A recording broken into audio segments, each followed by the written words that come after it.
आज बघणार आहे class 8 chapter number 10 division of polynomials.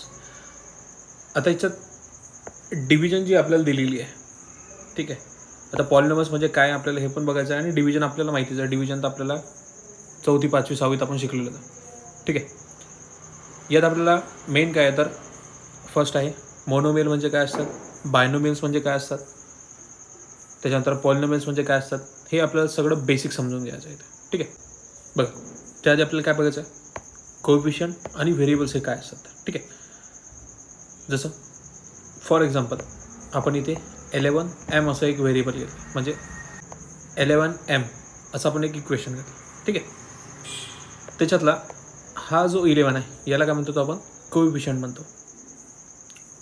म्हणजे जे नंबर्स असतात 1 to 100 किंवा 1 to इन्फिनिटीपर्यंत हे सर्व काय झालं तर आपल्या इथे याला म्हणतो आपण कोएफिशियंट, बरोबर. त्याच्यानंतर हा जो स्मॉल एम आपल्याला दिसत आहे तर यालाच काय म्हणतात तर याला म्हणतो आपण व्हेरिएबल असं म्हणतो. जितके पण ABCDमध्ये जेवढे पण आपल्याला लेटर येतील स्मॉल लेटर, ठीक आहे, तर ते काय झालं तर आपले सगळे हे व्हेरिएबल्स झाले. आणि ह्या कंबाईनमध्ये आपल्याला काय म्हणतात तर हे एक इक्वेशन असं म्हणतं. म्हणजे व्हेरिएबल्समध्ये काय काय येतात तर आपले XYZ ABC but small ABC, बरोबर. आणि कोएफिशियंटमध्ये काय येतं आपलं 1 to इन्फिनिटीपर्यंत हे सर्व नंबर्स काय येतील तर आपले हे कोएफिशियंट येते, बरोबर.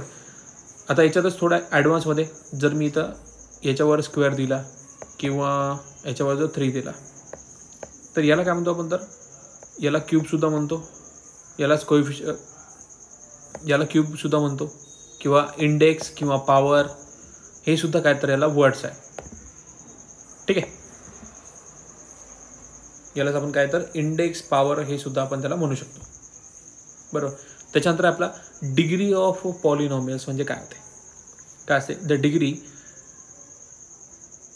ऑफ पॉलिनॉमियल्स म्हणजे the greatest index of the variables in the given polynomial is called as the degree of polynomials. आता हे तर आपल्याला पॉलिनॉमियल्समध्ये शिकायचं आहे की ज्याची जे डिग्री असेल, डिग्री म्हणजे काय तर आपण फॉर एक्झाम्पल मी तर 3⁻²² लिहिला, हे काय झालं तर त्याची डिग्री झाली 2 ही त्याची डिग्री झाली, बरोबर. त्याआधी आपल्याला बेसिक समजलं पाहिजे की मोनोमियल्स म्हणजे काय, बायनोमियल्स म्हणजे काय, ट्रायनोमियल्स म्हणजे काय, पॉलिनॉमियल्स म्हणजे काय. डायरेक्टली आपल्या पॉलिनॉमियल्स दिलेला आहे, अर्थात समजलं पाहिजे, ठीक आहे.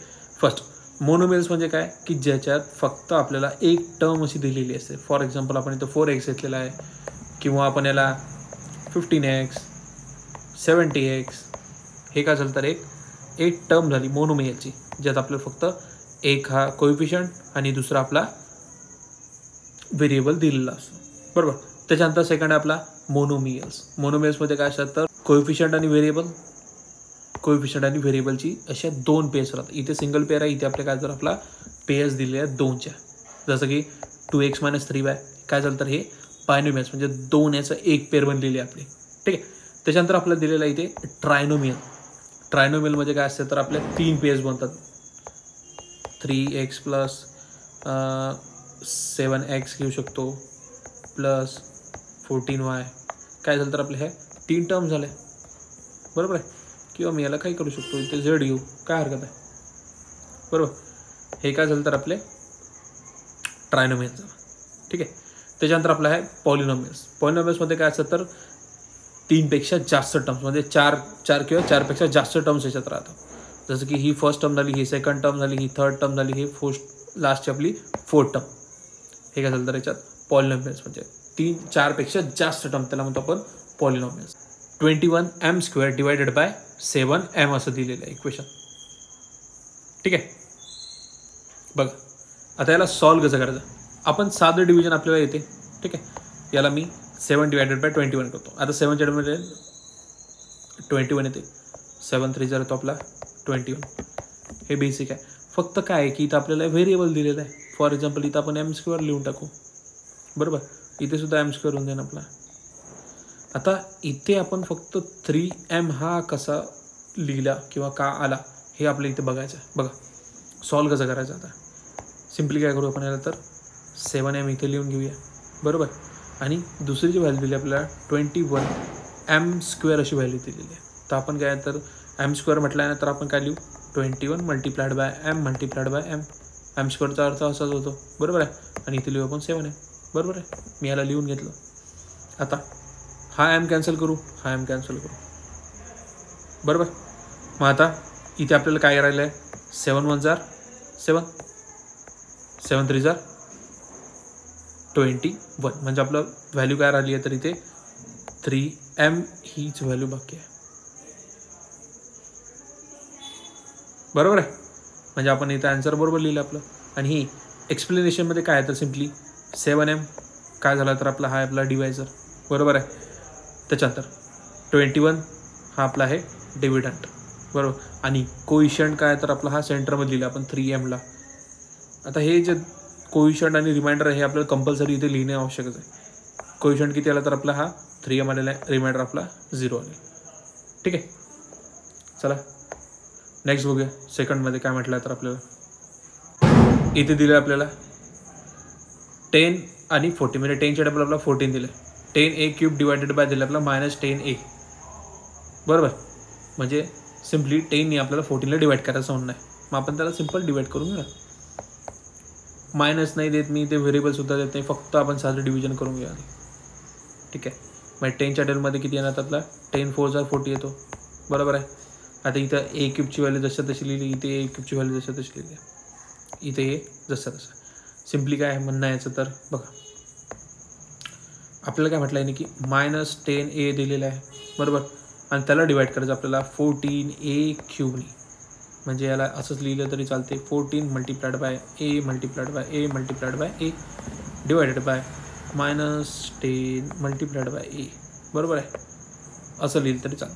मग आता a कॅन्सल झाला, a कॅन्सल झाला, बरोबर.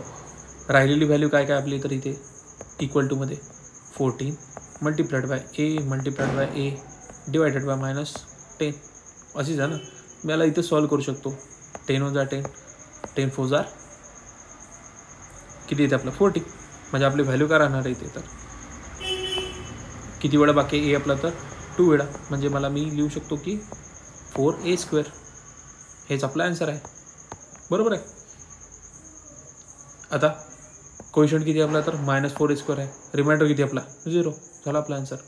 9 डिवायडेड बाय 48 सिम्पल टर्ममध्ये. ठीक आहे, आता याच्यात महत्त्वाची गोष्ट ही आहे की 9च्या टेबलमध्ये तर 48 हा नंबर येत नाही. ठीक आहे, पॉईंटमध्ये आन्सर द्या.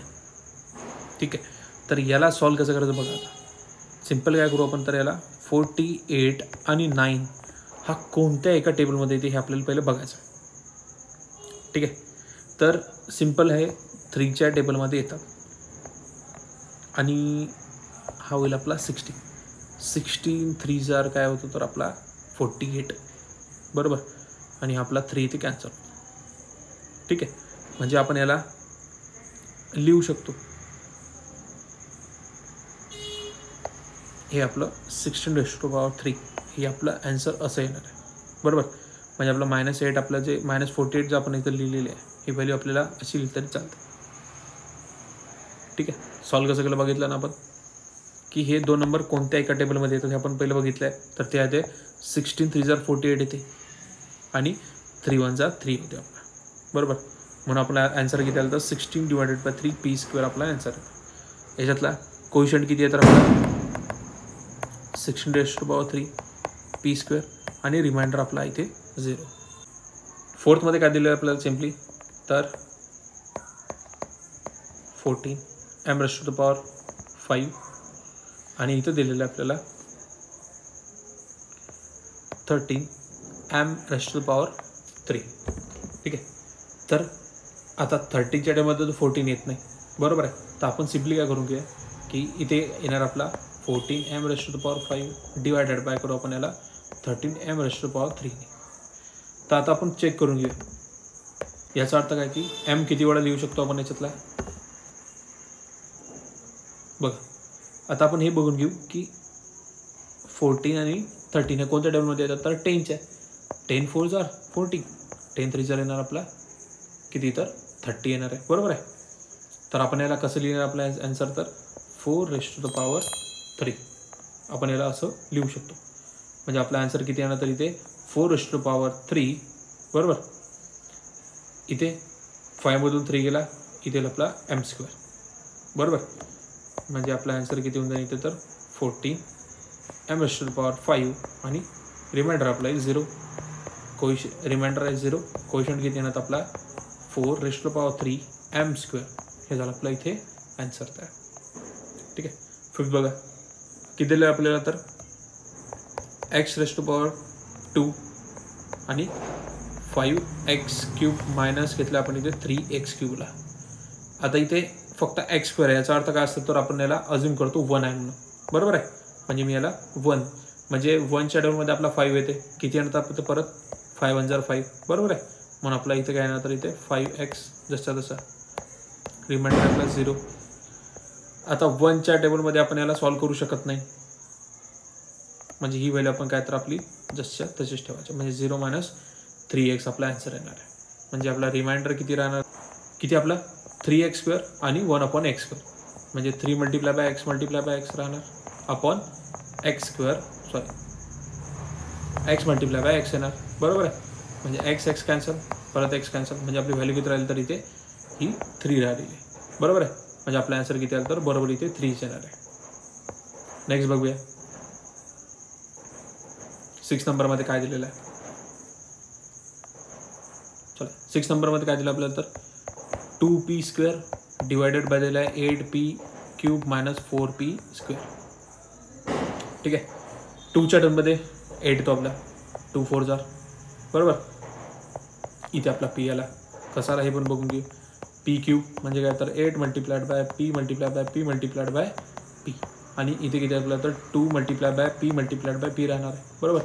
म्हणजे हा p कॅन्सल, हा p कॅन्सल, p कॅन्सल झाला. म्हणजे किती राहिला तर आपला 8p आपली व्हॅल्यू येते. इथे कॅन्सल होईल ना. 2 1 जार 2, 2 4 जार 8 म्हणजे 4p आपला आन्सर आहे. बरोबर आहे. फर्स्ट आला.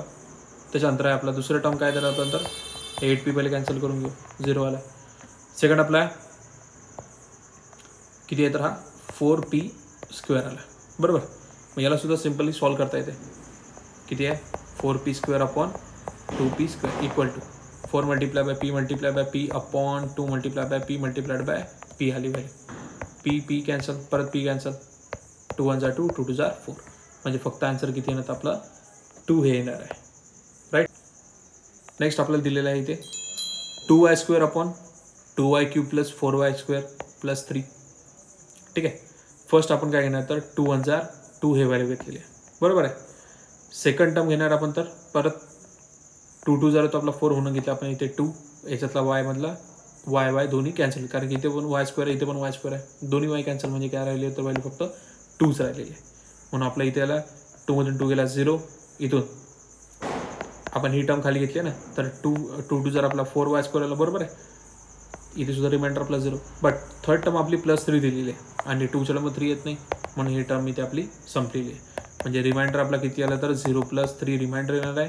कोएफिशियंट हा आपला y + 2 हा आपला कोएफिशियंट येणार आहे. नेक्स्ट आपला 21x⁴ - 14x² + 7x divided by 7x³ हे आपला आन्सर आहे. 7च्या टेबलमध्ये आपला 31 येतो.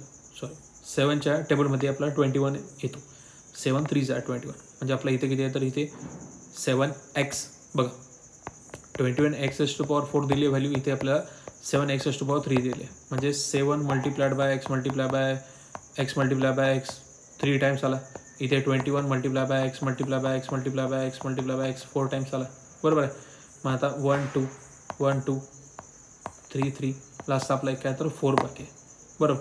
7 1 लास्ट एक आपला x बाकी आहे. बरोबर. मग आता आपण याला सॉल्व्ह करू शकतो. 7 7 3 = 21 म्हणजे 3x आपले काय तर आन्सर आलं. आता सेकंड जी टर्म्स आपली राहिलेली आहे इथे बघा, इथे आहे 14x². इथे बघा डिग्री हे छोटी झालेली आहे आणि इथे डिग्री किती दिली आपल्याला तर 7x³ दिलेली आहे. बरोबर आहे. म्हणजे आपला हा नंबर ह्या नंबरपेक्षा मोठा आहे. मग इथे आपण त्याला डिव्हिजन करू शकत नाही, म्हणून आपला आन्सर किती राहणार फक्त तर रिमाइंडर आपला राहणार आहे 0 - 14x² + 7x आणि कोएफिशियंट राहणार आपला 3x जसा तसा. त्याच्यानंतर आपलं दिलं आहे x² 6x⁵ - 4x⁴ + 8x + 2x. बरोबर आहे.